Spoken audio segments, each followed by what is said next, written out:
സ്നേഹം എന്ന് പറഞ്ഞ വാക്കിന്റെ അർത്ഥം എന്താണ്? നിങ്ങൾക്കെല്ലാം സ്നേഹം കിട്ടാറുണ്ടോ?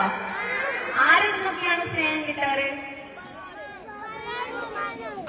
ഉമ്മമാരുടെ അടുത്ത് സ്നേഹം കിട്ടാറുണ്ട്. പിന്നെ ഉപ്പമാരുടെ അടുത്ത് സ്നേഹം കിട്ടാറുണ്ട്. പിന്നെ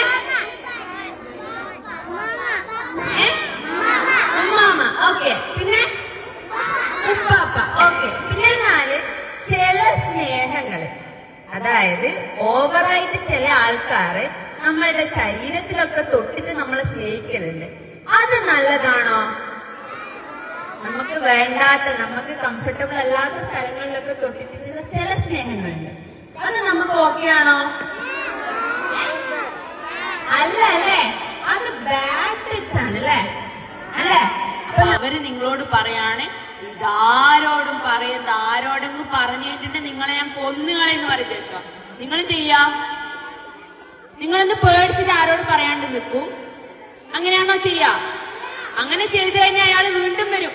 അയാൾ വീണ്ടും വരുത്തി ഇതേ കാര്യം ചെയ്തിട്ട് പോവുകയും ചെയ്യും.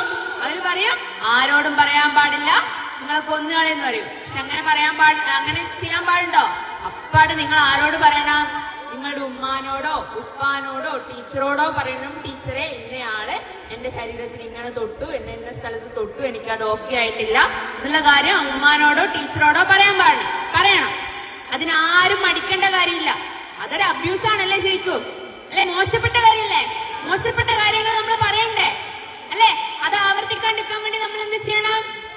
നമ്മുടെ ഉമ്മാനോടോ ഉപ്പാനോടോ പറയണം. എങ്കിൽ മാത്രമല്ല അവർക്കെതിരെ ആക്ഷൻ എടുക്കാനാവും. ഇതേ കാര്യം നിങ്ങൾ പറഞ്ഞിട്ടില്ല എന്ന് വിചാരിച്ചോ, അയാൾ എന്ത് ചെയ്യും? നിങ്ങളെ പോലെ വേറെ കുട്ടികൾ അതുപോലെ യൂസ് ചെയ്യും. അത് കൂട്ടാണോ? അല്ല അല്ലേ? അപ്പൊ നമ്മൾ എന്ത് ചെയ്യണം? അങ്ങനെ മോശപ്പെട്ടൊരു അനുഭവം ഉണ്ടെങ്കിൽ അത് പറയണം. അയാളെ നമുക്ക് ആരെടുത്ത് പിടിച്ചു കൊടുക്കണം?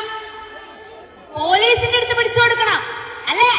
അപ്പൊ ഇങ്ങനെ എന്തെങ്കിലും ഒരു അനുഭവം ഉണ്ടെങ്കിൽ നിങ്ങൾ ആരോട് പറയണം? അത് ടീച്ചറോടോ ഉമ്മാനോടോ ഉപ്പാനോടോ പറയണം. അതിന് മടിക്കേണ്ട കാര്യമില്ല.